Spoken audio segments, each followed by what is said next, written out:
નમસ્કાર દોસ્તો, સ્વાગત કરું છું આપ સૌ કોઈ મિત્રોનું ગુજરાત ગવર્મેન્ટ જોબના યુટ્યુબ પ્લેટફોર્મ પર. સરકારી ભરતીઓ, પ્રાઇવેટ નોકરીઓ તેમજ કેન્દ્ર લેવલની ભરતીઓમાં ઇન્ટરેસ્ટેડ હોય તેવા ઉમેદવારો માટે લઈને આવ્યો છું ફરી એકવાર ખૂબ જ મહત્ત્વપૂર્ણ અપડેટ, ખૂબ જ સારા સમાચાર. આગળ વધીએ એની પહેલાં તમામ મિત્રોથી રિક્વેસ્ટ કરું છું આપણા યુટ્યુબ પ્લેટફોર્મને જોઈન કરવાની સાથે ટેલિગ્રામમાં જોઈન થવાનું બાકી હોય તો જોઈન કરી લો. લિંક અવેલેબલ રહેશે વિડીયોની નીચે.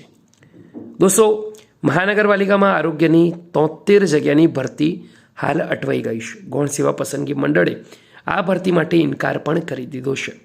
દોસ્તો, સમગ્ર મામલો જાણીએ એની પહેલાં ફરી એકવાર નવા મિત્રોથી રિક્વેસ્ટ કરીશ, જોઈન જરૂરથી થઈ જશો. દોસ્તો, આગળ વાત કરીએ તો ગાંધીનગર મહાનગરપાલિકા એટલે કે જીએમસીની 73 જગ્યાઓની ભરતી પ્રક્રિયા જીટીયુ પાસેથી પરત લઈને મહાનગરપાલિકા તંત્ર ભરાઈ પડ્યું હોય તેવી સ્થિતિ સર્જાઈ છે અને કોઈ એજન્સી હવે ભરતીની કામગીરી કરવા તૈયાર નહીં હોવાથી નજીકના ભવિષ્યમાં જગ્યાઓ ભરાય તેવી શક્યતા દેખાતી નથી. આ સમગ્ર ભરતી હવે વિવાદોને કારણે પણ અટકાઈ ગઈ છે.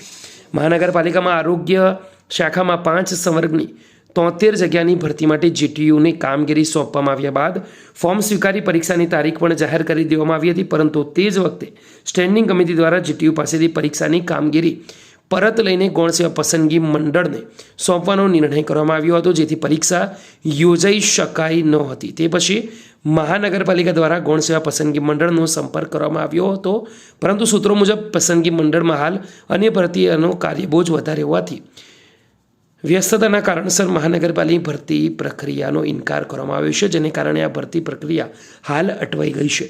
હવે જોવાનું રહેશે કે આ ભરતી કયા તંત્ર દ્વારા લેવામાં આવશે. સંપૂર્ણ જાણકારી દોસ્તો આવી રીતે તમને મળતી રહેશે. હાલની વિડીયોમાં આટલું જ રાખીએ છીએ. અપડેટ અહીંયા સુધીની છે. માહિતી ગમી હોય તો વિડીયોને એકવાર જરૂરથી લાઈક કરી દેજો. ફરીવાર મળીશું. ત્યાં સુધી ગુડ બાય, ટેક કેર.